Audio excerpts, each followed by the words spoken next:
Yo, what's going on, everyone? It's Brian and Jim here with Drink a Beer and Play a Game, and welcome to another episode of the Power Hour Podcast. Yes, hello everyone. Welcome to episode 289. Thank you for joining us tonight. Speaking of thank you, big shout out to our good buddy Blade Blur for hopping on once again last week. Six times the charm? Yeah.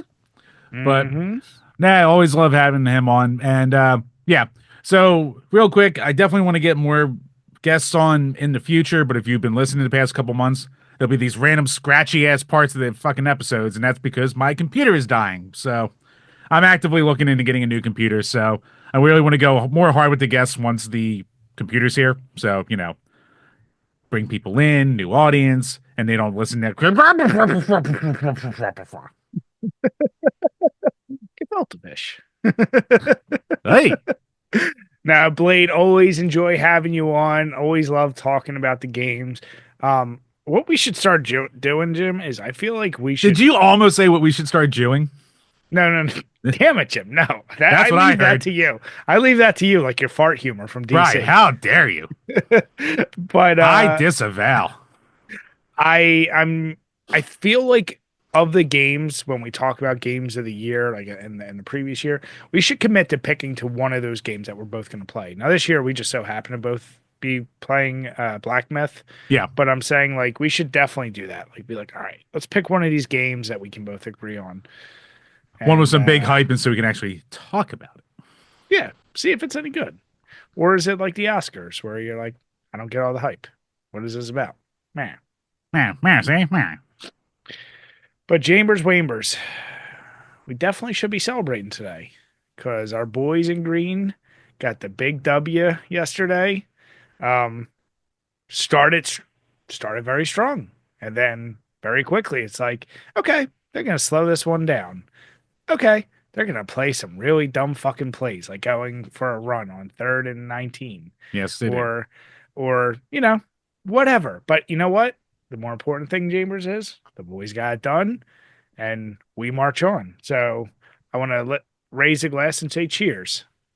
Cheers. Let's keep this shit going. I need something to look forward to these damn winter months. You mean life isn't enough, Jim? I mean, right. Life is the given. That's the default. I don't even have to say it at this point. Ah, but Chambers, what you drinking tonight? Because I have a special beer for the boys in green, so I want to hear what you have tonight. Well, Brian, from the Trophy Brewing Company, I am drinking their strawberry pastry Weiss. Their tart popped, as they call it. 6.4% alcohol, brewed with lactose, fruited sour beer, 1 pint, and nothing to read. So, yeah, but the cover art looks like a Pop Tart, and actually the aroma really does smell like a fucking strawberry Pop Tart. Like, it's impressive. The taste of the actual beer itself, now this is at least 6 months old, so maybe that doesn't help, but it was still very carbonated as I was pouring it out of the glass. And yeah, I mean, it tastes like a pretty good fruity sour. It's not overly sour, it's definitely more on the fruity side, but it's good. I guess I was expecting more fake like it definitely tastes like strawberry-ish. I guess I was expecting more like pastry strawberry. Were you a Pop Tart kid? I was a Pop Tart kid, but I was always so my parents only ever shopped at goddamn Sam's Club. So all I ever got was the friggin' apple cinnamon Pop Tarts. And yeah, I mean, they're fine, but to they're only have those, fine. But but to to only have only those is have a those crime. is Oh, torture. jeez. I mean, the only step down is like those random unfrosted ones when they first have No, them. unfrosted strawberry is better than the friggin' it's better. Also, somehow more calories and sugar, weirdly enough, than a frosted one. Huh. But yeah, it boggles the mind. But yeah, so I apple cinnamon stuff I just shy away from now. I'm scarred, You're traumatized. just so used to.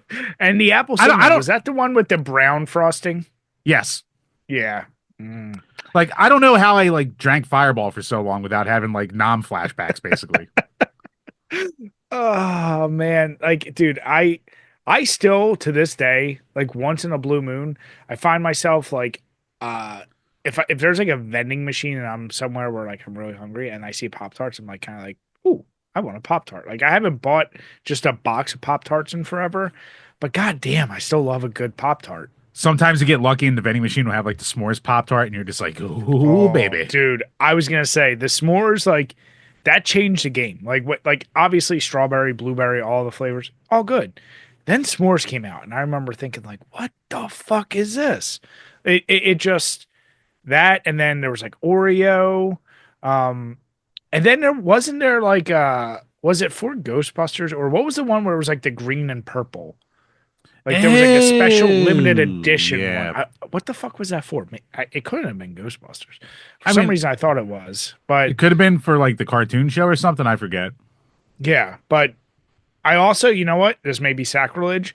Other than the s'mores, I almost never actually toasted my Pop Tarts. I Oh, me actually neither. prefer them cold. Yeah, no, same. Yeah, God damn, now I want some fucking Pop Tarts. So thank you, son of a bitch. Well, go to the store, fatty. Eat up. Get that I sugar bet foot. there, you know what? I bet there are some damn good flavors out that like we haven't tried in years. Just like chips, like right now I'm in this. I love this season for whatever reason why they have those fried pickle chips and the bloomin' onion ones. Yep. Like I'm like these are banging ass flavors. I still say the one flavor I need to see in a chip. Why don't they have Chinese hot mustard chips? Like that needs to be a flavor. Of all the shit you come out with, make that a flavor. That's all I'm gonna say. Would be interesting. Yeah. I would dabble. But yeah, so I am going back. I didn't realize I still had one of these, the Sly Fox Blitzed Vienna Lager. Nope, that is a government warning. Other than that, it's 5.4%. I said I love me Vienna lagers. They go down smooth. This one for a Vienna lager, and I think we've talked about it on the site before. That's what a Sam Adams is. This is lighter than a Sam Adams for sure. Uh, really good. Sly Fox usually never misses. I've never had a bad beer from them. So yeah, it's for the boys in green. I saw it. I was like, I have to get it to celebrate and keep this train rolling. So really enjoy this one. If you like Vienna lagers, try it out, especially if you're in the area. Oh, Bright, fun story about beers and all that. So I kept a lot of beer during the move, and it's funny how time flies because I'm like, oh shit, that move was about a year and a half ago already. So Hmm. I'm almost like completely done my backlog of beer in the fridge. But now I'm getting to the point where I'm taking the beers and the bottles out of the fridge door, and I'm just looking at them going, oh, that's life in there. Uh huh. That's just straight up bacteria just and yeast just congealing together. Yeah, it's the Crumblies. They're completely safe. I want to say that because I of all the things I don't care about, I do have a not even a germophobia. I don't like stuff like that, even though I know it's safe. So I do my research on that. But yeah, you can drink it. But yeah, it is just leftover gunk because all the Christmas beers I had last year that I never finished, the 12 beers of Christmas, I almost every other one is that. Like I pour it into the thing and there's a little chunk that falls, and I'm like, oh, Yep. there it is. Yep. Well, that's ruined. Yeah, so Would you I'm still sorry. drink it No, or no, no? no. They're getting dumped. Jim, they're complete. Wait, have they been refrigerated the whole time? I mean, except for the little bit of time that probably they were sitting in a storage unit. Was it? I forget. Did It you was move temperature during the controlled. summer? Yeah, it was during Yeah, the but summer though. Yeah. oh, okay. Yeah, if it's not like Right. There is so much in there. I'm just like, no, no. I'd be chewing them basically. you're fine just getting rid of it. And Uh, here's the deal. I know when you're saying that, I know they're better beers than your usual trash. So oh, there's like a Trogs like Lagava in there that I'm like, oh, I don't want to throw this out, but it's disgusting. I hear you. No, I hear you. Yeah, I am just like you. I was about to go out today, get some beer. I still have maybe like 12 leftover beers where I'm like, I want my backlog cleaned. Like I want it a fresh start. So I'm trying to toe that line and just get rid of it at this point. It'll be I, so nice, Jim. I gotta say, as I'm almost done this Pop Tart beer, it is delicious. I just wish it was more strawberry, but it's Jim, still, it's a very good sipper. I gotta say. go get some Pop Tarts, you fuck. Maybe I will. Rubbing my nipples. So you're drinking pretty good beer. What you been playing this past week? All right. So besides the never-ending addiction to Balatro, uh, one game already off the resolution list. Blazing Ooh. Lasers on the Turbo Graphics. Uh, Ooh. one I've been working on for. That's a game I've been working on and off on for like 7 years. I just never sat down and like really just played it consistently enough to learn the little tricks of every level and shit like that. But yeah, finally got around to fucking beating it. I was white knuckling the entire goddamn final boss because so there it's one of those shooters where if you die, you get sent back to a checkpoint. And if Mm-hmm. you die at the checkpoint, you get sent back to the beginning of the level. But the Mm. problem is in the later levels, you're so depowered that it's like you should just turn it off. You're done. So there is a way to have these little orbs though that will give you golden lives that will start you from where you die. So I was just loading up on those through the entire life of them. And basically, I think I maybe died once before the final level. And then it was just a friggin' like gauntlet of just trying to stay alive long enough. But yes, Mm. it happened. It's done. I survived. So Nice. thank God. One game down. One game Ha- down. The schmuppin's down. So how long is the game approximately? It takes about an hour, which I mean, for obviously today's standards is like nothing, but for a retro shoot 'em up, that is a long fucking game. Okay. Like most shoot 'em ups or STGs or whatever, like half hourish, like a lot of arcadey kind of experiences, especially the more bullet hell ones. Now this one's a long son of a bitch. Mm. Yeah, that is pretty damn long. And So yeah, then so it's like when you die in the last level, it's like fuck, I just wasted so much time. weren't you also just I feel like you mentioned another game that you were starting on. Actually, as of this morning, I started in on RoboCop Rogue City. So that's another resolution game. And yeah, made by the guys who made Rambo the game, which we reviewed years and years ago, which was terrible. Oh, if they had a redemption arc. I'm only through like the first level right now, but the presentation is absolutely top notch. Like the world of RoboCop, they absolutely nail. They brought Peter Weller back to do the voice of him, so that's awesome. And it's definitely a different kind of first-person shooter because you're playing as RoboCop, so you're not like flying all over the map with super quick movement. It's not like Modern COD or Doom or anything like that. But so far, it's pretty cool. Hasn't fully sucked me in yet, but what I've played so far is solid. Nice. Yeah, And so and oh no, what go else ahead. besides that? Oh yeah, I also had time to finish up all the gameplay footage for Berserk Boy, so we will be getting to that in Postal 2. We should have those out by February. Dear God, we need to. No, we absolutely will.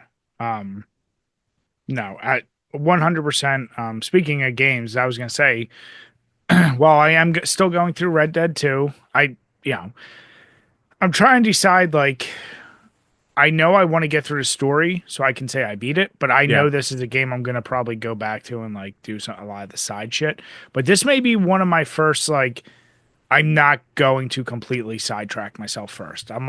I'm leaving a lot of the side shit alone. I'm like, you know what? I'm getting through story shit, so I'm already 35% through the game. So I guess that's pretty good. Um, and I did start Berserk Boy. Um, we'll save it for the. I'm very, very early still. I'm only maybe a level or two in. Beyond, I don't even know how it's structured to be honest, but yeah, very, very Mega Man esque. I was surprised that turning it on, there was going to be some voice acting, and then very quickly, I was like, some of this voice acting is very annoying, Yeah, the voice acting. and I'm hoping that changes. Yeah, at least there isn't that much voice That's acting all in I'm the gonna game. say. And you know what? I will say this. It took a while before the game clicked with me. It took me a couple levels. So, yeah, it might Yeah. be the same for you. Hopefully, it clicks with you eventually. So, we'll see. And like we said, we'll have the full review. Yeah, no, we definitely will, and we've already beaten Postal, so yeah, we just gotta get back together. As Jim and I have said, I think he's been on a run of nonstop being sick. I can feel myself this week, but I'm like, we just got to get together, get this shit done, and get it re-recorded because it kills me between myself and other people trying to scrub that audio that we couldn't use. I'm like, motherfucker. I know, and then we had a good run of that one too, because It was good. we Yeah. don't script our reviews, so what you Nope. get is what you get, shooting from the hip. So yeah, it sucks that that is lost media basically. No, but we do truly appreciate it, and we only have those reviews coming out because of our awesome fans at Patreon and Chambers. We actually have a new request in, I believe. Yes, we do. Good old JD Maines is back, and he jumped right back into the $10 tier, and he has another game review request. So just when we're done our homework, Bry, we have another assignment. X-Men Hmm. 2 Clone Wars on Sega Genesis. So I actually just purchased Love it it. today, waiting for it to come in. So can't wait to sit down and play with that. For as I much as thought I you put, had that. no, never did. I had the X-Men game and I had Arcade's Revenge. Never had Clone Wars. Oh wow. Yeah. Okay. And for as much as I played those other two, it's kind of crazy. I never had ever had that, but yeah, looking forward to it. I hear it's Jim, obviously the best of the three, so Jim, can I make a suggestion? I'm just gonna throw it out here. go on. I think we should do the first game too. I'm all You for and it. I you and I both love that first game, both grew up with it. Um, Did you I ever beat would it? fuck no. No. I know I got super far. You know what? Hold on. Let me retract that. Did I ever actually? Is it the first game or the second game with the bullshit where you had to reset the console? First. Then no, I definitely did not. I think I always got to that part and nobody else I knew had a Genesis or knew that like trick. So I was like, it just stopped. Like, what the fuck? What do you do? Being in that room drove me up a fucking wall. But I have so many fond memories of that game. I feel like that's one of those games I'm gonna go back to and be like, this is actually harder than I thought it was. Oh, it's no, it is a tough son of a bitch. Um, I got to Magneto. I got to the final Magneto fight and gamed over. That's the farthest I ever Couldn't got. do it. Couldn't do it. So that's some redemption I need to get eventually. Yeah. So yes, JD, welcome back, bud. Gladly do that. And I said, I think we should also bang out the first game too. I want to see the comparison between the two because just like you, I never played the second one at all. Like as much as I love the first one, I always mentioned the Genesis was always my brother's console, so I never like usually bought games for it. Uh, but obviously love X-Men, so I'm completely down for it. Yep. Now, so can't wait for that, JD. Once again, thanks for coming back, bud. And for everyone else out there, make sure to head on over to patreon.com/drink a beer and play a game, where for as little as $2 a month, you can ask a question that we will answer in each and every single one of these Power Hour podcasts. And this week, we just got the one question from good old Burn Retinas.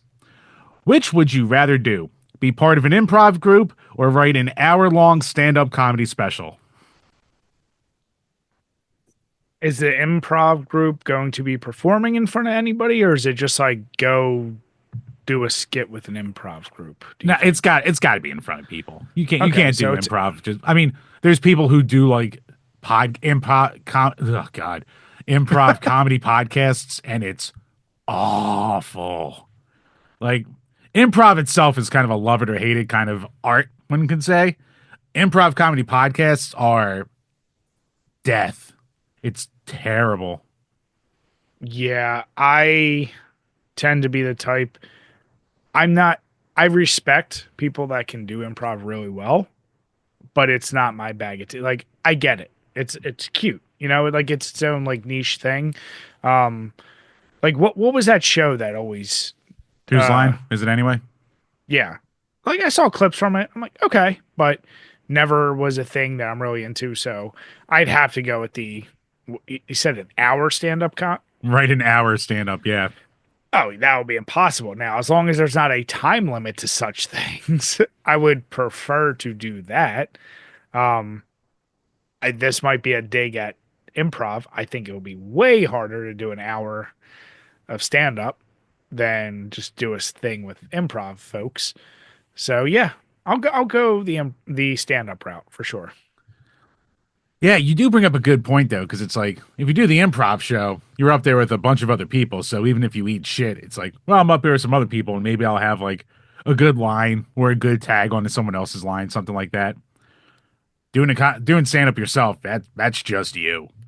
So yeah, I mean, I'd probably rather do the stand up, but that's the thing where if you're eating shit, you are eating all the shit right there. Jim, you made me watch Poppy Gringo, and therefore I'm confident I could do that. Call me crazy, Jim. Call me cocky. I don't care. I But Brendan Schaub has that beautiful lack of self awareness where he just plowed through it with like all the confidence in the world. It's like a lack of self awareness that I wish I had in my life, Brian. Maybe it's a key. I mean, He fails forward all the time. I don't know how he does it. He's like a real life I Kramer. well, I was gonna say like yeah, when you're rich and you know your money keeps rolling in, I guess you don't give a fuck. Like you don't really care that much. Although he does really care because I know all that shit. I've seen the clips of it really bothering him, but still rich. So I guess that's the nice part of it. Yeah, I mean, I guess there's that. I mean, what was it? 15 years ago, I did like a handful of open mics, and there was one where I bombed the entire goddamn time, and I never went back. That's the difference between, you know, that's the difference between a guy who tries it and a guy who really is there to do it, because you have to eat shit after shit until you get good at it. I was not built for that life. Yeah, and I think that's one of those things I think of like anything. It's as a musician, like you can recognize like you can actually be sitting there working on your drums and recognize you're getting better. And not that it's like guaranteed you're going to be amazing, but you know for sure you can improve. With stand up, it's one of those things where it's like there's no guarantee. You can keep trying it and it may never click, but I think there is a guarantee. You're going to suck at first and yeah, you're going to eat a lot of shit. Yeah. And then So, eventually yeah. it comes into you're either going to get better, or if you keep doing it, you're not going to realize how bad you are. So you can Yeah. either, yeah, if you can either become David Tell or you can be like Tom Myers of the world. So anyone who's ever listened to Come Town or who are these podcasts, you know who I'm talking about. God damn it, you motherfucker. What? What? um, but yeah, no. Improv would just be. I feel like I would get so annoyed. I feel like there'd be some shit dick in the group that I'd be like, "Shut up! I don't like What's your job? Dog walker. Oh, dog walker. That's a good one. you." And where are we doing it in? Tijuana. Oh, this is wacky. Oh, I can't open this door because I got this big bag of bananas. Shut the fuck up, God. At least if I'm up there, I can just say some shit that I think's funny to me, even if nobody else is laughing. That might actually make me laugh harder. Bryce's just going to say the N word and walk off the stage. Damn it, Jim. What, negativity? Is that what I'm gonna say?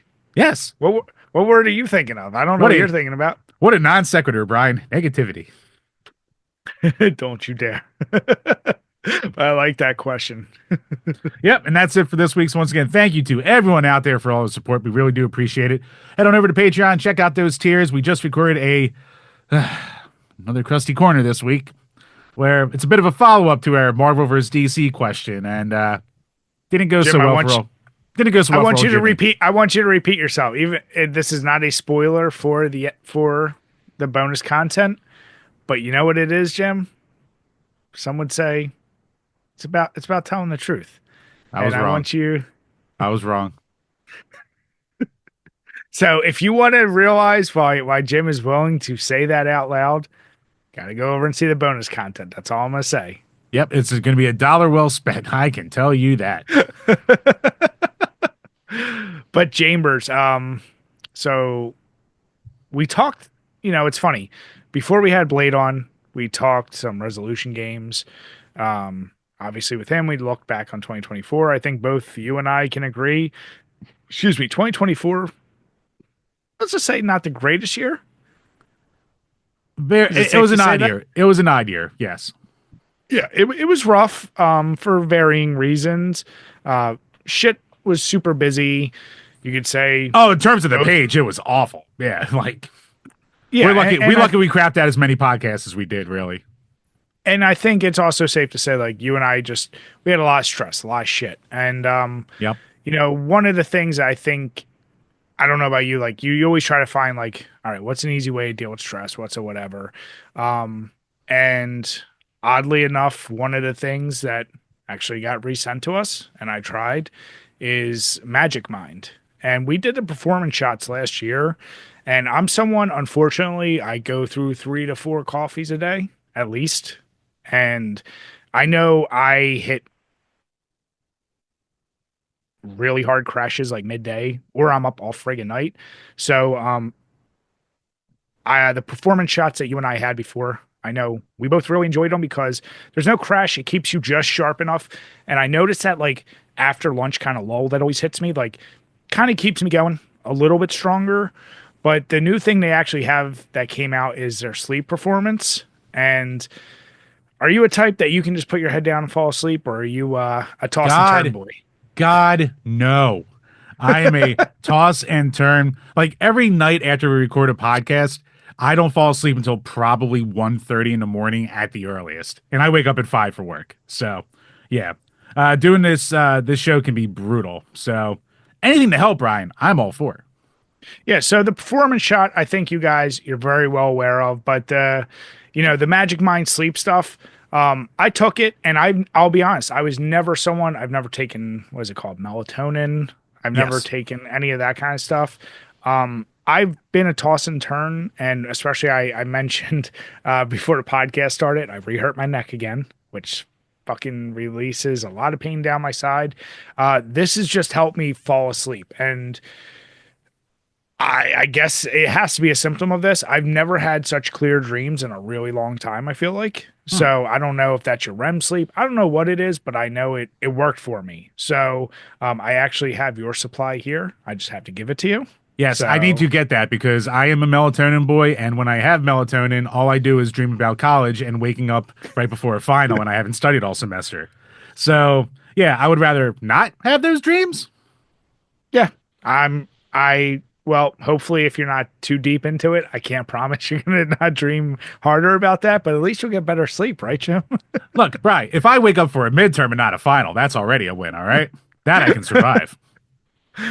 But the thing is, I'm super anal about what I take. So I do like the fact this shit is 100% safe. We've already done it previously, and like we did last time, we do have a special link here that we want to offer to all you guys. So if you want to go over to magicmind.com/dbpg, try it out. You'll get a code for DBPG JAN January. Try it out. You get up to 10% off your orders. And like I said, if you're looking for something to help de-stress yourself a little bit, not have as much caffeine, not get the crash, and also help with your sleep. Now that, the real goal right here is just kind of de-stressing yourself, going through a 24-hour both performance, awake and asleep. Try it out. I'm enjoying it. I'll give Jim his, and he'll be able to report next week. So Yep, can't make wait. sure you guys try that out. If it does for my fog brain, if it can do for sleep what it did for my fog brain, I'm all in. Hell yeah. So make sure, check the link below. Once again, magicmind.com/DBPG. But Chambers, the real question, we've we've been really slow with beer topics, other than of course the real American beer that we really have to try. Is craft beer declining, Jim? Is it Right. is it on the way out? Can there be too much of a good thing? Is that the old saying? Except sex, yes. Yeah, I can go with that. But yeah, this article comes to us from Vice, and it basically just says why craft beer just isn't as popular as it used to be. So there are a lot of things that spiked in popularity 4 to 5 years ago. We had more time than ever to try new hobbies, and breweries popped up everywhere. And Brian, you and I, we how often do we like check in on the state of the craft beer industry? And Yeah. for years, like during lockdown, it was very much about how they're surviving. Then there was all the reports of just brewery after brewery after brewery just popping up everywhere. And we live in Pennsylvania, where it's still a thriving industry, and they're still just opening up like crazy. We have Are we still the state with the most craft breweries? Oh, or one of the top, right? I think we got beat by Colorado or California, but I feel like Hmm. California was more the size, and Colorado, they just have a crazy booming market out there. I don't know why, but Because there's yeah, I'm nothing else to pretty do in sure fucking Colorado. That's why. smoke weed, I guess. I mean, I had a buddy who lived in Denver for a little while, and he had to eventually move back because after they legalized weed, rent like quadrupled. Everyone moved I'm out there because sure. they were one of the first. Hmm. Yeah, but like, you and I have talked and we said, and this article does a really good job. It hits on a lot of suggested reasonings. One of them being what I always bust Jim's balls, but it's a very true symptom. Like all the hard seltzers and the variety of them, like when they first came out, they were absolute. I still think they were dog shit. Like with the original White Claws and all of those. They sucked. They weren't good. I was trying to mind fuck myself into it, but looking back, like every once in a while, I have like an original White Claw, and I'm like, oh god, this is Yeah. terrible. But now there's just so like there's high noons, there's stateside, I mean, there's just entire, you go into a beer store now, there's entire, not just sections, like aisles, just dedicated to the variety of seltzers. If there was a liquor brand, they became a hard seltzer style drink. It is a thing because it applies to, before you really only had hard iced tea and Mike's Hard Lemonade. And then they started like kind of, they had their here and theirs, but Right? How dare you besmirch Zima? I will besmirch Zima. I still want us to get some Zima because I've never actually had it. Me neither. I do want to try it. We gotta go LAB style and be like an Just original from 1996. we can order some from like 2016 when they came back for a couple months. We can do that. We Nah, don't need to go nope, back to the 90s. original, Jim. Right. We know what happens with LA Beast. All right. We know how those Jim. end. But here's the difference. We're not gonna then also like be like, but I'm gonna drink 20 gallons of it and eat a 5 pound grilled cheese on top. It's gonna be. Let's just take a sip of one of these, Jim. Well, that's why he's the hero that he is. So you That's got me right. there. But yeah, so they talk about hard seltzers. Also, just the fact that the amount of breweries that sprung up, and we've talked about this, was just insane. And then now I would point a lot of it to like, okay, you know, how many IPAs do you need to try? And this guy even kind of went on that. But I also clicked on it links to a few other articles, and apparently he said like a lot of the younger generations, like what is the current generation called? Is that Gen Z or whatever? Right now we're in Gen Z. I think Gen Alpha is the next one up. Okay. There the one article claims that like younger generations are shying away from alcohol and that non-alcoholic drinks are really rising in popularity.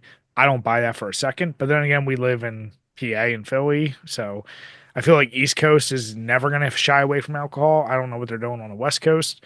Um, but neither article actually pointed to what I said to you earlier, which is the legalizing of weed and the amount of gummies and CBD things, I feel like is also has to have had an impact on alcohol. Oh yeah, it must. Like obviously it's not nationwide yet, and it's very varied and very varied. Good wording, Jimmy. But it varies from state to state what the rules are and how much you can have and all that. But still, like it's got to take a huge chunk out.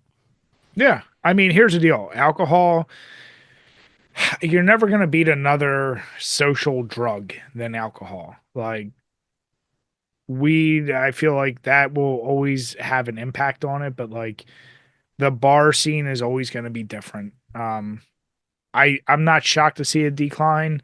I think craft beer is also very pricey. They talk about that in the article as well. It's just too much, which is why you want to go back to like I just want a few cheap beers. I don't need to spend fucking 16, $17 on a six pack. I Dude, just fuck don't need that. to do it. You can spend 30 bucks in a 4 pack these days, like easily. Hmm. It's Yeah. ridiculous.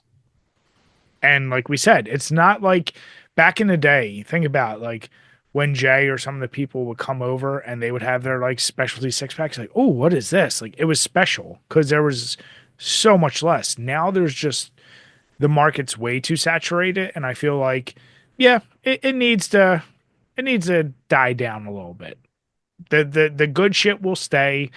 All the cutesy whatever will go away, but yeah, I think it's time, Jim. Yeah, I mean, there's just how many times can you reinvent the wheel? Like Yeah. it's going to get to the point where like you have to be so special or unique with your brews that you're just going to be another place to go to for a little bit with another IPA. Cool. Like it turns into a spot to go that's just new spot instead of something you look forward to. And I feel like craft beers in general blew up because of IPA, and we've seen some swings in styles. Like we saw the hazies, they blew up. We thought I think we all thought milkshake IPAs were going to keep blowing up, and I feel like they had a minute and then they died away. There just needs to be a style that can kind of really capture that shit again. I don't know what it's going to be, but yeah, They need to work on their like pilsners or lagers. They need something that's more accessible, I think, because like yeah, there's still a lot of people who taste an IPA and go, bleh, and then they just don't drink it again. So like yeah. They're just not you need into to it. have or you need to have that like kind of more macro lagery kind of deal too. Yeah, and like we said, seltzers. Here's the deal. You're a dude, you're dating. Your girl's not going to drink beer. She wants you to get seltzers. You're like, do I really need to get a 30 pack of that and a 30 pack of beer, or can I just deal with it and drink this? Especially when some of that shit isn't so bad. So you're like, whatever, I'll just grab the seltzer and just men are simple creatures, Jim. Give us a little booze and some boobs, and we'll make a night work no matter what. I still think, I would point one finger at the fat cats, I would say, in craft beers like Stone, who unjustly win awards. And some would say they're no longer representing the little guy. They are part of the big leagues, and maybe that's taking a turn for craft beer as well. Well, especially when they're little, copyright trolls and shit like that. As we like really in the history of this podcast, one of the first big stories we followed for years was Stone Hmm. Brewing when they sued Miller Coors for Keystone for when they changed up the label. We talked about it ad nauseum. We basically, said this is stupid. Who the hell would ever confused it to? But as Drewski and JD have said in the Discord, juries can be weird, and they sided with Stone. And what do you call it? Miller Coors has been trying to appeal it. It was a $56 million verdict for Stone Brewing and losses, and a judge in San Diego is upholding it. Basically, a judge disagreed with Molson Coors' assertions that the verdict was unsupported by the evidence, writing that the products are not identical. They are certainly very closely related, both being beer, which share the same aisle and compete for the same space on average grocery store. But Stone Brewing had not identified anyone who had mistakenly purchased Keystone while believing it was Stone. But Benitez, who was the judge, wrote that evidence presented during the trial showed that there was confusion among retailers and distributors, which, how? Fucking how? Like, did you just go to like a 7-Eleven to someone who isn't going to look and know any better and probably barely speak the language anyway? Like, so he also disagreed that the $56 million was excessive, given that it was roughly 25% of what Stone sought at trial. That's the part. Those that was 25%. That is insane. They were looking at like a cool 250 mil or something like that, if I remember. The balls on these guys. And here's the deal. Not that I'm saying Stone considers themselves a microbrewery, whatever they are. You can't ever play the, oh, I'm so poor now. Like, no, you're in the big leagues now. Like, you can't keep going around this. I still think Aren't they it's like the fourth ridiculous. or fifth biggest like brewer in the nation at this point? I don't know about I think definitely for what's still, if they're still considered a craft at this point. My point is, I don't even consider them craft. At this point, you're macro. You Yeah. can't make a fucking settlement like this for just copyright infringement. Like, you really lost 56 million. Here's the deal. I'll say they maybe lost 250K over this whole time of some asshole going into a store, picking up a Keystone, saying, "Oh yeah, that's like that Stone I like," and paying for it. I don't think you lost that much sales in someone being like, "I'm so confused because it has Stone on there." Like, fuck out of you. They're never even close to being in the same section. I don't Not care if I've been into a Weiss and Acme. fucking actual beer store, you've never seen them next to each other. Yeah, no, they're never next to each other. They're so far apart. But for the most part, Acme's and Weiss's and all don't carry Keystone anyway. Like you only Yeah. ever get Keystone at the very back corner of fucking beer distributors at this point. So like they're not going to be by each other. And like we talked about before, Stone is also known for just beating up on the little guy. So like obviously Miller Coors is not the little guy here, but No. like they will go after these super small rink-a-dink breweries that might have like Stone in their name. It'll be called like Stone Dog or Brew Stone or dumb shit like that. And they'll like file cease and desist or copyright claims and crap like that to them because it has Stone in the name. So like they're assholes. They're not the little guy. Fuck Stone Brewing. And like it's weird to have to like, cheer for a billionaire over a millionaire, but it's like, yeah, like wrong is wrong. Yeah, I'm not for Coors in this situation. I'm just so against Stone that I'm like, I don't want them to win. They're basically trying to be Nintendo of the beer world Yeah. with Good way to put without it. the same level of quality. I'm just gonna put it there. There's no Mario there. Or IPA. I've had it. It's fine. It's fine. Cool It's can, fine. cool bottles, cool designs. People know it. They see it. It's like Sonic. You're like, it's all right. I mean, listen, Jim, you're a proud boy with your Keystone Light flag still behind you after all these years. Goddamn right I am. I'm Although so I'm still gunning for that Keystone, Brian. I'm still gunning for it. I'm still waiting for you to turn the flag the other way so we can actually proudly see the stone behind you. Work in progress. But yeah, I so like Jim said, of all the Actually, no, fuck random you, Brian. weird, I'm not trying to get stewed by Stone Brewing. All right, stewed by Stone Brewing. Yeah, man, I'm I, out of it today.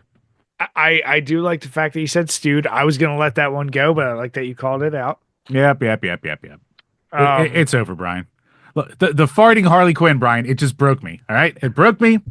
We recorded the goddamn Krusty Corners before the episode. It broke me. but Jim, here's the thing. You said yourself,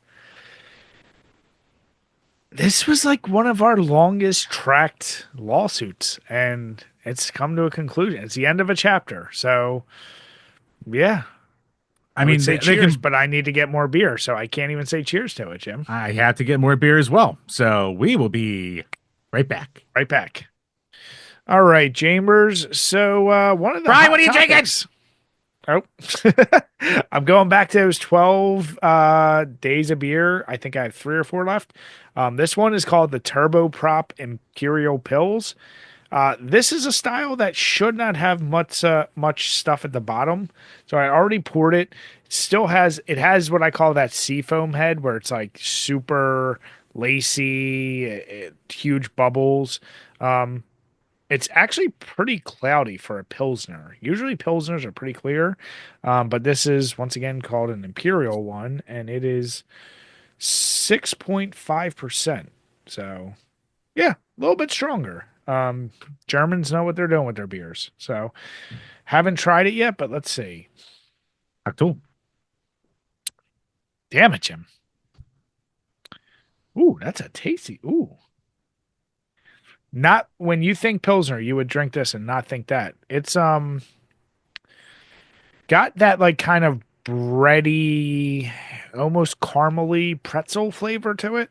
Like very malty for a Pilsner. So I like the flavor so far. Let's see how it goes down. What about you? What you sipping on? Well, Brian, speaking of beers with Stone in their name, so I'm playing with fire here. From Stoneyard Brewing, I'm drinking the Pink Ones, sour ale inspired by our favorite pink candy. 7% alcohol. It's got little starburst looking little candies on the front there. It's one I've had before. It's been a little while. The aroma definitely smells like a pink starburst, but I remember not loving the actual beer before. So, bottoms Yeah, I up. feel like you were semi disappointed with that one. Yeah, I was. Let's see if that keeps up here. I keep seeing a theme with you, Jim, that you just keep eating, you keep buying beers that you almost want to eat shit. You're getting candy, Pop Tarts, Dicks, whatever you want. You just keep on buying these beers. Look, Bri, when you're a fat guy with a taste for hot loads, you have a taste that you just go for.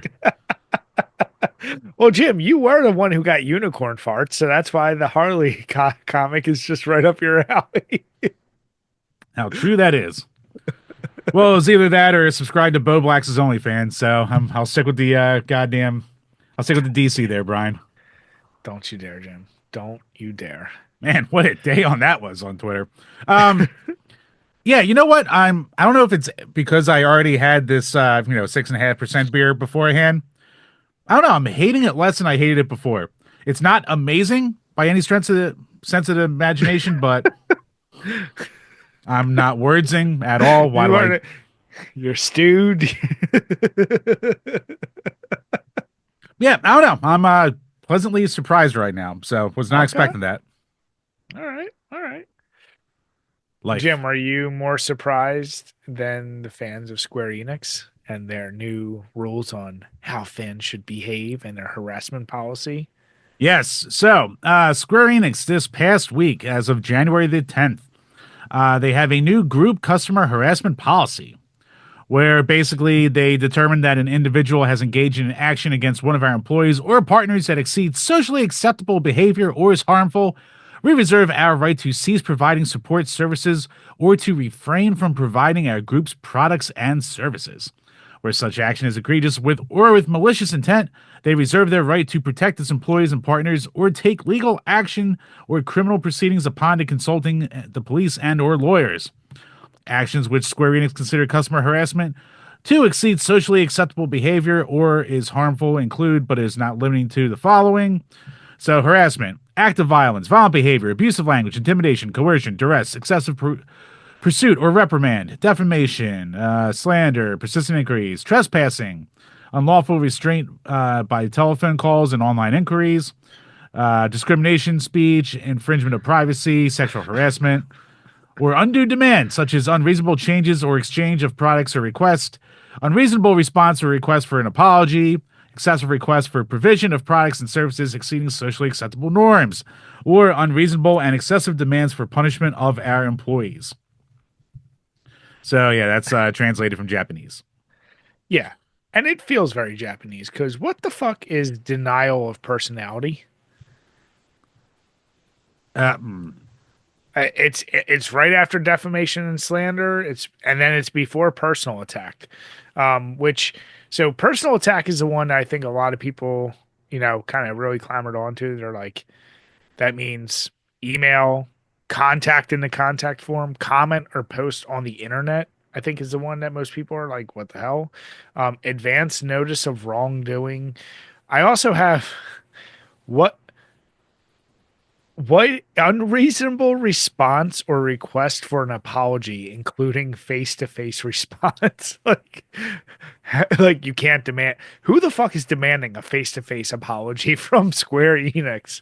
Or are there people like that's what I'm trying to understand. Like, is this really, did this come from just online internet harassment of just people like shit posting on them? Or there's levels of seriousness here, right? Like, yes, of course, acts of violence, harassing someone, sexual harass, like all that, that's real shit.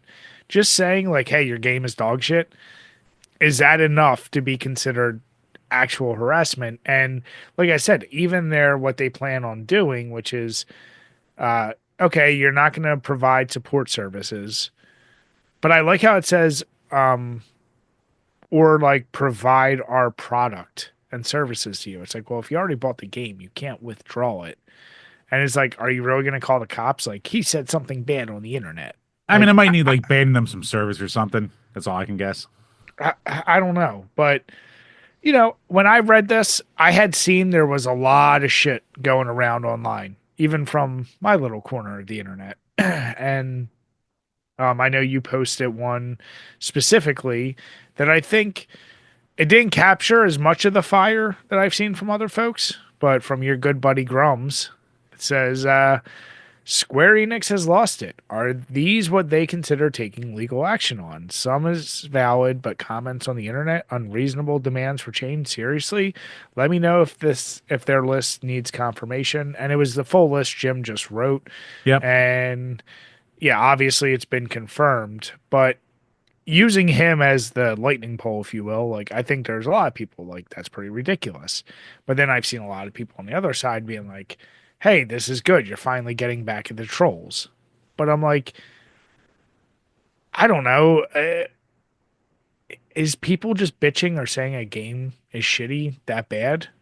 Or is the problem here like if you're specifically calling out like, hey, you specific game designer, you suck and I don't like you. Is that too far? Like I'm trying to figure out what's the bigger issue here.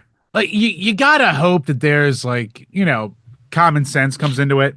So if you say tweet at a company going, hey, this sucks, or what the fuck happened with this game, or blah blah blah, the occasional tweet here or there and a comment, that's just being on the internet. But from what we've seen over the past year with how people are acting in the sphere, like they just go on and on every single day. Like it's the people who go out and they dox developers or they, follow them around everywhere they go or anyone who works anywhere, posting their whole work history and shit like that. Sending them DMs saying, I'm going to go, find you and kill your family or, sexually assault you, to put it nicely. Crap like that. Like people are fucking nuts these days. So I think it's more of a response to just like the overarching insanity that's just like discourse right now on the internet when it comes to gaming. So So do you like, think the problem is like how they wrote that? It like because what you just said is what I put as more serious shit. right. But kind of sneaking in there like unreasonable demands for us to change our product. Basically being like, don't call out that our product sucks or that we fucked up. Like I feel like that's where you're like, don't Yeah. conflate that with personal attacks. Yeah. No, I agree because there's, because the ball's right now in Square Enix's court to show how reasonable they're going to be. Because right now, all the, the Cryptosphere people, they're all like, Square Enix hates gamers. They're going to come for you. They're going to arrest you if you say anything, fucking, the wokies have taken over, blah, blah, blah, blah, blah, blah. So, the fear mongering, easy to do to go to their crowd. But if Square Enix does start banning people from their servers and crap like that for just saying, maybe you have a bad day and you just have like a long tweet thread at them and you spurg Yeah. out a little bit. Like, we're all prone to spurging. Say you do that. If you get banned from a server or something like that just for like one day where you're in a pissy mood, that will make Square Enix look really bad and that will set a bad precedent. So the ball is now in Square Enix's court to show what do they mean by this. Yeah. Because like they could very easily abuse it. We've seen companies fuck up with their rules and shit like that time and time again. So they could very easily do it. My hope would be that there are enough people who work there who are on the internet to know what's just, customer bitching aside from what's abuse and, needs to be reprimanded. But I don't know. It remains to be seen. The only thing like I know is like the people who are freaking out the most about it kind of tells you about the people who would probably be the most targeted by it because it's just what they do all the time and it's how they make their money. So, anyone like I basically said, if you're just like normal, nothing will happen. You have nothing to worry about. But the people who are like, oh, this is the end days, never buy from Square Enix again, they hate you. It's just like maybe they hate you specifically, but not everyone. And they're just Yeah. sick of hearing the bullshit. And here's the deal. I think you should be able to criticize a company. I never agree with like specifically targeting like, hey, you specific person, sound designer, whatever. Like that's to me too far. Hey, third art lead digital Yeah. artist, kill yourself. I'm gonna rape your family. Like that takes a Yeah, little too far.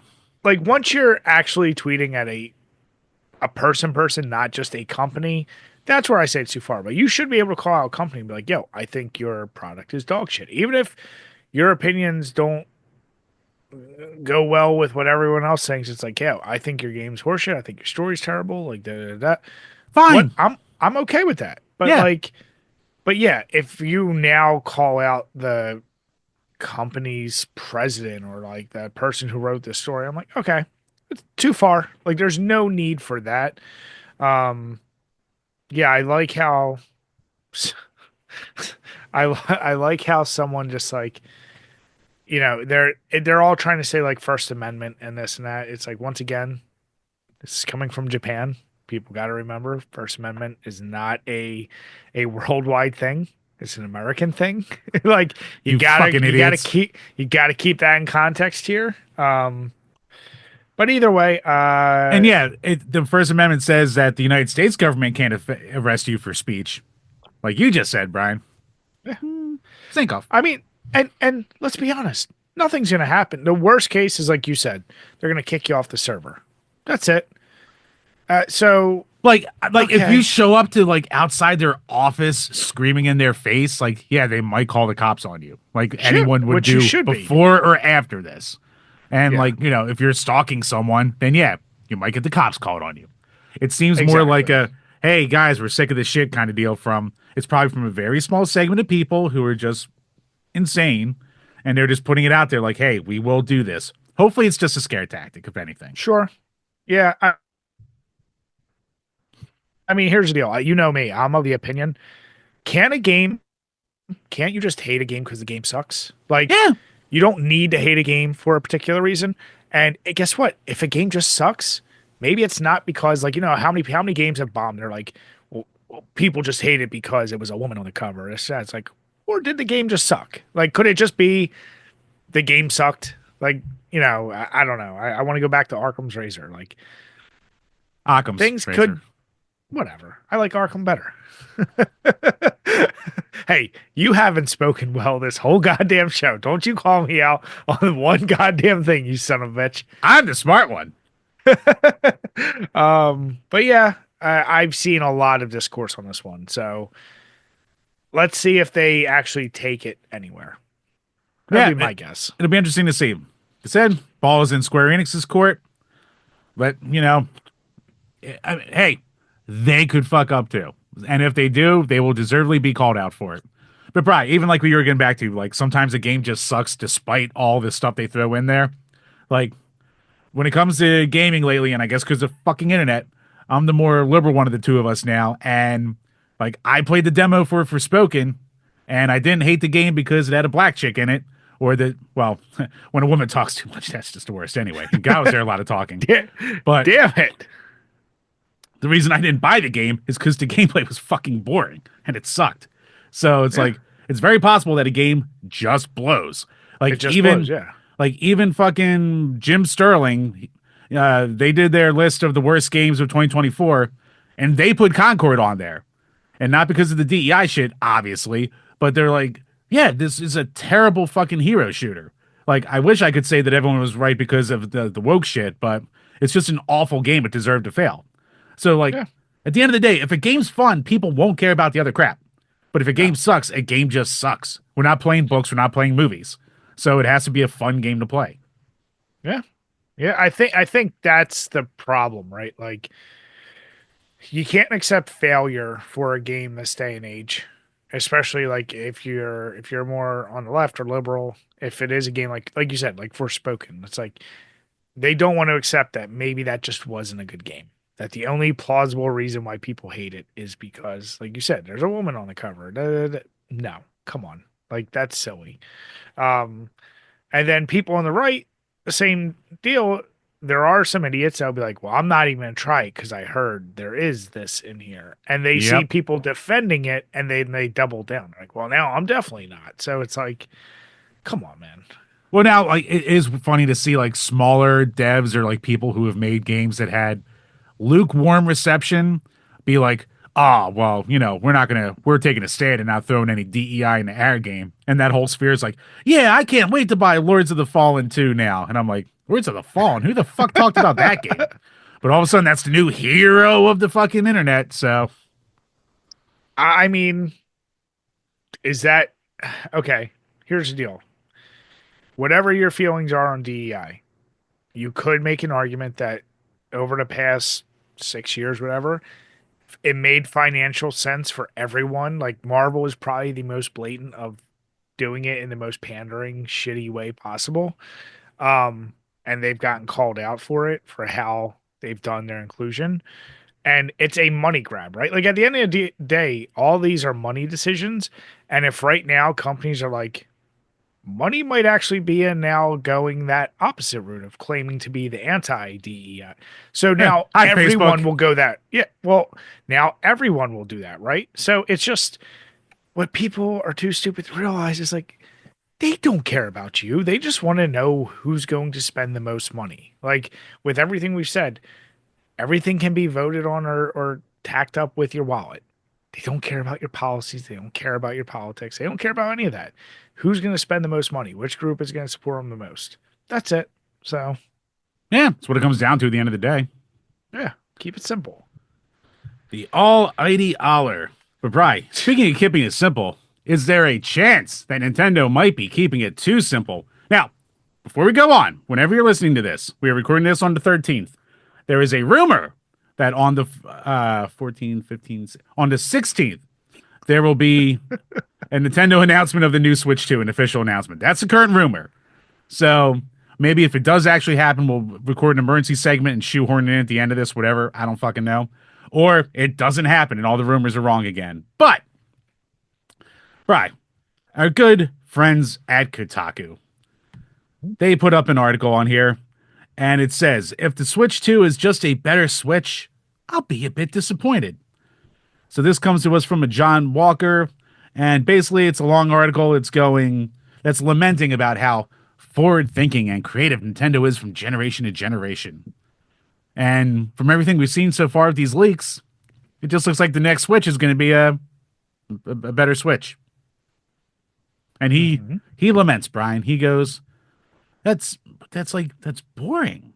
So even when they were creating iterative updates for its most successful products, it seemed to be doing something else at the same time. Between the DS and DSi, we got the Wii. The GameCube came out the same year as the Game Boy Advance. But given the scrutiny being put on every patent and parts manufacturer Nintendo is attached to, it seems unlikely that there will be a second project being hidden from behind the noise as a yet unnamed second Switch. Mm-hmm. And then he goes, he talks about he wants a Switch XL, but he wants something else with it too. So just making a better Switch is so safe, so ordinary, so utterly un-Nintendo. Can you imagine any other company in the universe having the phenomenal success of the Nintendo Wii and responding to that by making a more powerful version of the same, but a two-screen console so complicated to explain that no one understood what it was for? Sure, that was a terrible idea in hindsight, but it was also the sort of thing I expect from Nintendo. And it's impossible to underestimate just how equally crazy the pitch for the Nintendo Switch seemed at the time, following the Wii U. So then he just blah blah blahs about how he hopes that there'll be some surprises, but if there aren't, he's still gonna be a little bit sad. It could have been something bonkers. It could have been something capable of running Switch games just like the 3DS could run DS. But if all the rumors and leaks are true, there's no entire new plan of gaming excellent existence being added here. Just a Switch that can run prettier games. I'm buying one for sure, but I will still lament a little the brand new Nintendo console innovation it doesn't look likely to be. Two things on this, Jim. First, written by John Walker. Good name. I don't hate this of all the shit we've seen from Kotaku with some of the most fucking misguided, baity ass titles. This one is so understated. It's just I'll be a bit disappointed. Like you're like, It's on the okay. nose. It is what it. The article tells you exactly what the article is. So thank God, It at least for once, we get that. yeah, it's an article that didn't need to be written. It literally could have been a tweet. But Look, it's like, okay, he at had to least it's fill a not. spot. At least it's not their PS5 review where half of it's about George Floyd. All right. Yeah, A guy exactly. says, I'm a little bummed about the Switch too. It's an article where he's bummed about the Switch too.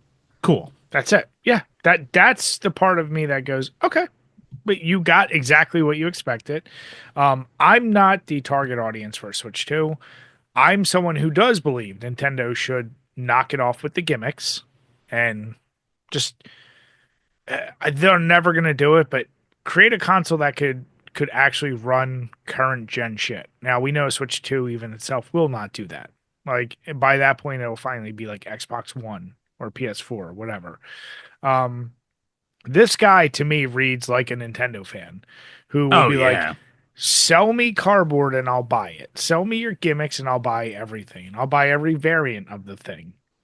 So I feel like he probably does speak for actual like those hardcore Nintendo fans where they kind of do want the gimmick. They want that, like, well, what's the next thing Nintendo can do? Whether it's financially successful, we want to see them taking risks. So, like you said, it's speculative until we really see what Switch 2 is, but I feel like everything we've seen has suggested it really is just going to be like an updated Switch. Maybe better controls, maybe a better screen. That's it. The thing I'm still very curious about is, are they going to still do the same exact style Switch games? Or are they going to do some shitty thing where it's like you can't actually play your physical Switch games? Because I feel like that'd be a fucked up. I still think that would be super fucked up. I mean, it would track for Nintendo, but if they switch the medium to Ah, something ah, else, ah, ah, ah, ah, ah. yeah, you see what I did there? Um, Farts. But yeah, I Fuck. I don't know. Like, yeah, could it be considered taking the lazy way out? Yeah, it is. Um, but as the person who's not the Nintendo like fanboy, I think it's the smarter decision from Nintendo. I know you've since the Switch come out, you've become a full Nintendo nut hugger where you hated them before. Um, so I don't know. Like, do you think they should be going more risky or keep it simple? See, the one thing that really pissed me off about this article is the lamenting of gimmicks. Just because every single generation, the only discourse you ever hear is, why the fuck is Nintendo doing this? Can they please just make a console that competes with everything else? And even then, if the new Switch is just a stronger Switch, the rumor is it'll be about as powerful as a PS4 Pro. So again, it'll Yeah. be behind. It won't be like, being as powerful as an Xbox 360 was, when the PS4 Pro was out. But, you know, it's gonna be it's still gonna be behind. But you have to expect that. Yeah. But when's the last time Nintendo just made something stronger? NES to Super NES, probably, right? There was no gimmicks. It was just a stronger console for the times. I mean, to me, I look at that as a full jump from 8-bit. I mean, I feel like those jumping generations were bigger. The controller was a, Oh, by far, like as far as like, adding on, it was the Wild West back then too. yeah, So anything felt like a huge step forward. Like now we're in the realm of diminishing returns with these new console generations and shit. But with that being said, it's still that was probably the last time it was a straightforward just here's a more powerful thing we did before. yeah, Like sure. N64 had, all the controllers and a cartridge in a digital disc based world. The GameCube had the little fucking mini discs. Wii was the Wii. Wii U was a disaster. So, like, it's been a long goddamn time. And if they are on pet track to outsell the PS2 with this first Switch, why would you try and fuck that up at this point?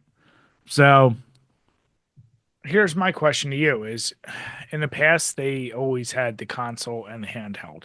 Now that they've combined the two, like this guy said, like some of the justification for those lower rent upgrades was always like, yeah, but then they also had the handheld, which might have did a bigger upgrade.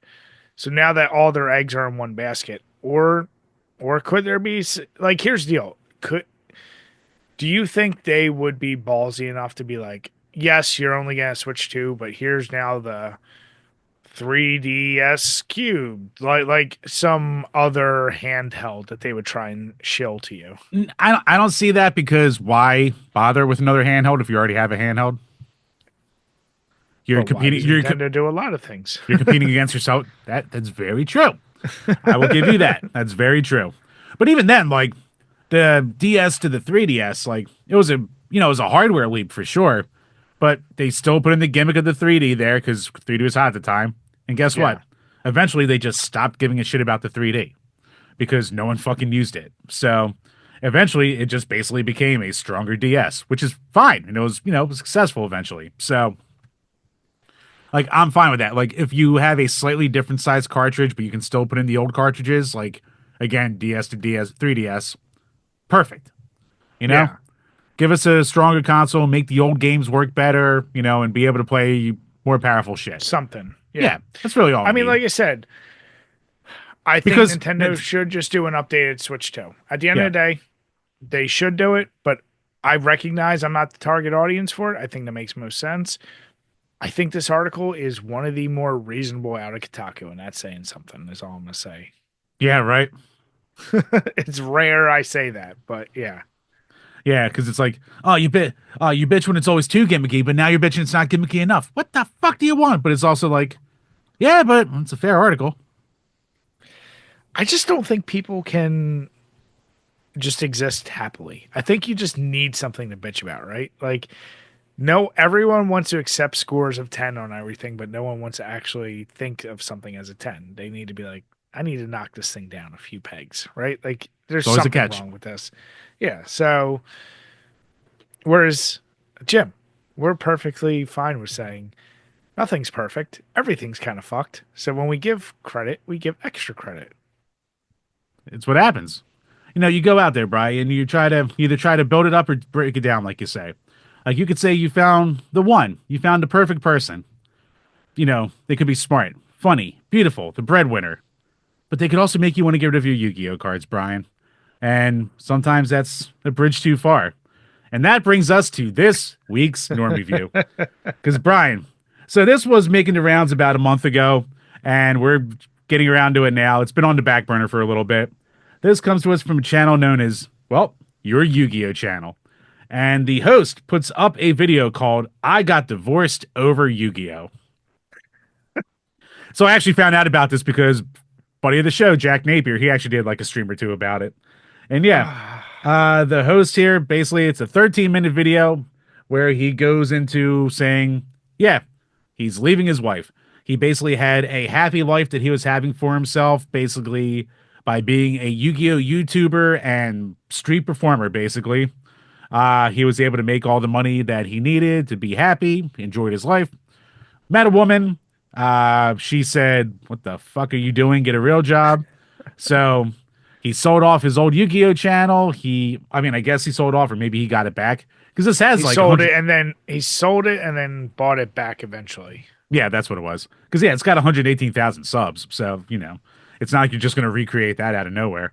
But yeah, he sold it. He bought it back, and he decided he has to leave because, well, one, he's basically not happy, and he misses the life that he had. Like he tried to do the corporate world. He tried to do the 9 to 5, and all he ever got was criticize, criticize, criticize, and never made enough money, never brought in enough, and his hobbies were stupid. Throw out your cards. And he's sitting there going, but I miss going and meeting up with people and traveling and making these videos and, making enough to be happy, basically. And yeah. So, Brian, did you watch this video? Oh, I sure did, Jim. I sure did. So, Brian, me Whew. being the resident card player between the two of us, a man who was in the trenches, going to Yu-Gi-Oh tournaments and Magic tournaments and HeroClix tournaments back in the day, you know, that's the thing I can lament with. So, Brian, you as the guy who was, instead of playing card games, you were getting your dick touched, gay shit. Uh, from your perspective, when you watch a video like this, what do you think, Brian? Jim, I went through a range of emotions. So right away, I see I got divorced over Yu-Gi-Oh. And I'm not gonna lie, I heard this dude's voice and I went, deserved. Like right off the bat. I'm just being honest. I was like, okay, you're talking Yu-Gi-Oh. You sound this nerdy. Like you're probably a nightmare to have dinner with. He has a Like speech impediment. I'm no, but I'm just saying like I we know these guys, right? Like when you were so in your hobby that is your life. Oh, yeah. That's tough, right? But there's a part of me it's like, dude, love what you love. Do what you do. Um there is nothing more powerful in this world than a dude wanting to get laid. Uh Women have a control over men that they will never understand. And a dude like this who had a YouTube channel, he could make a living off the thing that gave him the most joy. Just because someone was willing to touch it, he's gonna sell it all. Um, Tale is old as time. I can't. I I am too stubborn or too like. I'm trying to find a nice word to say here. I would not do that because Maybe I have more experience than he does, is all I'll say. Maybe this was the first girl that was willing to do it. I mean, this is my point. Like, if he had had more experience, he would have been like, "Fuck that! I'm not going to sell like my passions." But maybe there's a guy who had trouble getting girls. I don't know. I'm speculating here. Um, I think unfairly, right away, the assumption is she was in the wrong. Here's the deal: you don't have to love what the person you end up loving enjoys. Like she made it clear from the beginning, it sounds like. She's like, I hate that you do that. I think you should go back to school and I think you should do some shit with your life. And he actually talked about that in the video. He said, like, hey, at the end of the day, it was my decision to sell my stuff. And he's like, and I tried to go back to school. And he basically said, like, he couldn't complete school. Like he had issues with learning and being able to take tests. And I feel bad for that guy. Like I don't know the only thing I wasn't clear about is what he went to school for. But either way, whatever it was, he wasn't able to complete it. And I'm not saying like I'm not one of those people. It's like, oh, you got to go to school. That's the path or whatever. But he somewhere in him, he must have had something in his mind where he felt like maybe I am doing the wrong thing. And if he was willing to listen to this chick and then do that, uh, okay. But now he's like, all right, well, I'm recommitted. I bought my channel back and now getting the divorce. I feel like this is a dude who makes big swings, and I wonder if the divorce will end up being a thing that he down the line regrets more. Like I what I can't tell is like us being the nerds that love our hobbies, there will come a point where it's like, was the hobby worth losing this chick? Now on the surface, it's easy to write her off. Oh fuck her. She didn't like what you liked. Move on. We know nothing about what they were like behind closed doors. Right. But there's plenty of other chicks out there. You can find them if you want. But I think he needs to be very upfront. Like, if this is something he really cares about, your options may become limited, is all I'm going to suggest, Jim. Yep. Yu-Gi-Oh! It's not Pokemon. All right.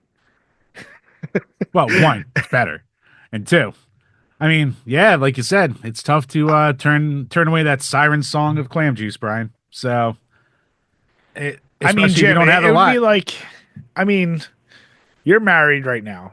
Let's just paint a scenario, Jim, though. And not that you'd ever get remarried. Let's just say, Oh, no. If anything ever happened with it, I love my wife to death. I love my family. But if anything happened to this marriage, oh, that's not happening again. you say that, but love finds a way, Jim. Oh, there. Love.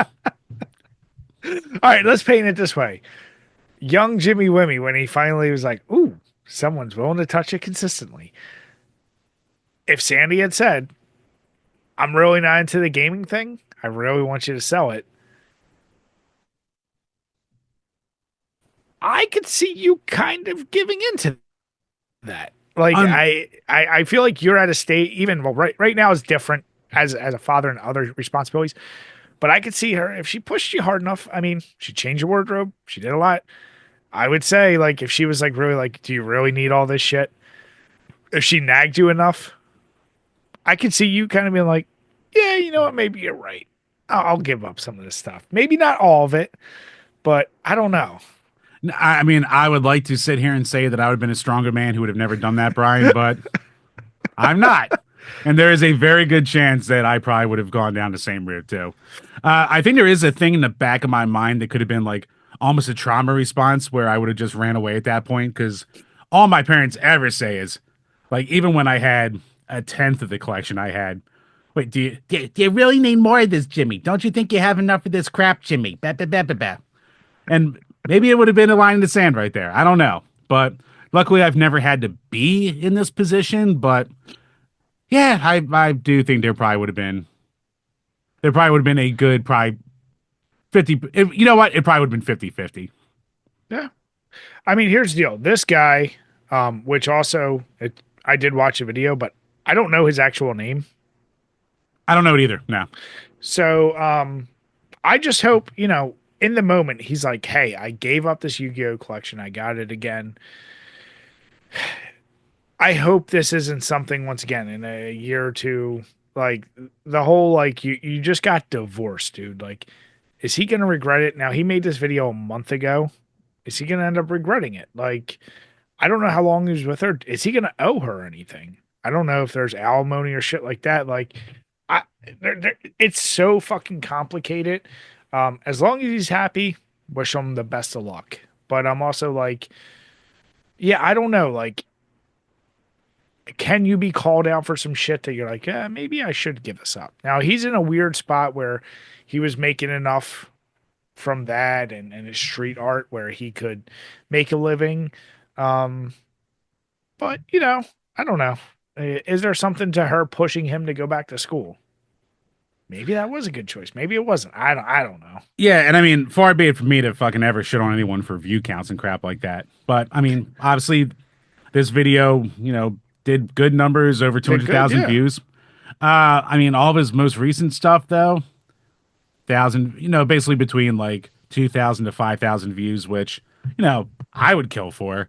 But in the grand scheme of things, if you're trying to make a living, that's not going to be paying you a lot of bills, man. So, especially But like you is he said, happy? I don't know. right. But like you said, he's also moving out. Like he said in his video, he's going to be moving on his own. He's going to, if he's happy, he's happy. Like, I will not besmirch him Yeah. that. Like, if he's all about the struggle and the grind, and if YouTube and the street performing does it for him, all the power in the world to you, man. But yeah, What was I'm very curious, just the overarching. You don't have to go super detailed, but what was Jack's take on this? uh, what I think it was more just along the lines of like, you have to do things for yourself, even though like eventually it basically is, a thing of like knowing what you want in life. That's the real like overarching message. So like if he had known what he wanted to be beforehand, he wouldn't have gotten himself in that situation for the most part. So, maybe he, like you're saying, a guy who probably didn't get a lot laid beforehand, a guy without a lot of experience and all that stuff. So, you know, Possible. Yeah, I just people do some crazy shit, Jim, for relationships, for whatever. I do like his one. and it's also a Uh, thing where like, he could have made himself more presentable, I guess, and in other ways to a woman where he wouldn't have to give up his thing either. So, well, and that's where I always fear. Like, if your hobby becomes your personality, that's always a concern in general. yeah. Like, I would never, like you said, in the off chance, not that I never want to get remarried, but like if I was ever dating, I would never start with like, I really enjoy video games. It's like, no, that's going to be something they just find out. Like, I can remember, yeah, like I've never had a girlfriend be upset I was into gaming. But then again, that was never like my entire personality. So, yeah, I feel like this guy's entire personality, maybe Yu-Gi-Oh! It's like being Yeah. a DC fan.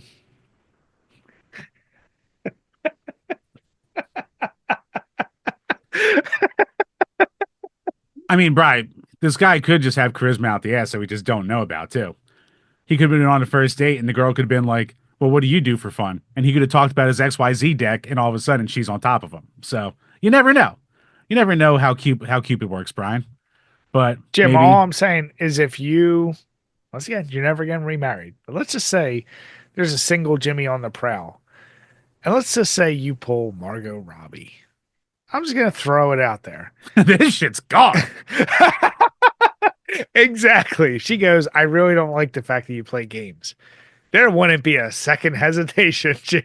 I don't play games. I do push-ups and I chop wood, Brian. I don't know what you're talking about. So yeah, I like I said, I don't know. My response to that is like I feel like the overwhelming response I saw from comments. Now, granted, they're going to be his fans. Were just basically like, "Oh fuck her, she should have accepted you for whoever you are." I don't know. I'm somewhere in the middle with that. Is all I'll say. Like maybe Yeah. he should have toned it down, but don't give up what you love at the same time.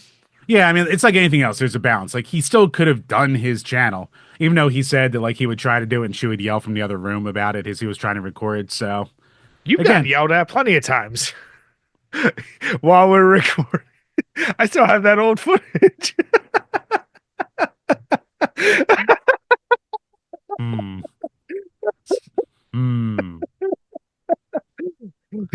Jim's trauma responses are hitting back. Hmm. Humna, humna, humna, humna, humna. Oh. But I think you know what the equivalent, Jim, like how you were obsessed with hero clicks for Yeah. that short period of time. Imagine if that was like your life, and somehow say you had your own channel, and it was like enough for you to make a living off of, and you're like, hero clicks is my life. I think you at this point have enough self awareness to recognize that's a hard sell to any woman. Oh But yeah. if you were dating and you brought a chick home and she's like, "What's this room?" and she opened it up and it's all hero clicks, there's a little bit of a like a, oh yeah, by the way, Oh, so this is Superman. He's got hypersonic speed. Where are you going? Wait, come back. there's a little bit of the tiptoes effect. Some things you just got to warn people about. You know, You got to win them in. But well, actually, that's a good point, though, Brian. What if the woman does come home to a room full of hero clicks, but there's a little person there presenting it? It'd be too cute to run away from. I'm just saying. It's I'm really just all about saying. how you sell it, Brian. That's what it comes down to. So all I'll say is to that dude, I truly hope your Yu-Gi-Oh channel. Oh, I hope life is good. I hope you're enjoying yourself. You know what? I wouldn't even mind, Jim. I think we should reach out, see if he'll come on the show. I Maybe. would like to talk to this guy, get Yeah, some sense in home. I'll dabble. I'll see what makes me Yeah, click. but yeah, no. I like that one because it wasn't the atypical controversial. Because god damn it, my timeline is flooded between the ongoing battle between Smash and Alyssa. And I Oh, still say they just need a kiss. I'm just gonna throw it out there again. Just well, get it over with. Brian, people are already making AI videos of them doing it now. So as of today, Fucking AI. AI is getting too good. God damn it. it's just it's not used for good. It's never used for good. Have you seen? There's been multiple videos I've seen of AI uh, creating realistic Mortal Kombat and Street Fighter characters. Oh yes, yes, I have seen that. They look damn good, and I'm like, Yeah, that's pretty sweet. yeah, and I guess going back to Smash, he reached out. He commented on the video a while ago, and we talked about the lawsuit. So I had choice things to say. So yeah, we'll probably be working on having him on the show. It'll be Okay, an interesting discussion. All I can say, most likely, but yeah, I'll see how he wants to do that. I'm Again, I down. might have to Yeah. wait till I have a real computer and all that crap, but whatever. Nice. Yeah, but Chambers, how did your pink starburst treat you? Do you prefer that over the strawberry pop tart? I think this time I kind of did. And it's weird for as much as I did not like this before. But like I really didn't enjoy this the first time I had it, but this time I'm like, yeah, it was pretty good. I don't know if it maybe needed to settle more or something. I have no idea. Or Yeah. maybe I'll because I know I poured it out the last time I drank it, so I have no idea, but for whatever reason, it's one of those nights where it just hit right. Nice. Yeah, and this turbo prop, it's not one you're gonna see. Like I said, I've only got it because it was in the 12 beers of Christmas, so it is a German beer. It's it's really good. It feels stronger than 6.5%.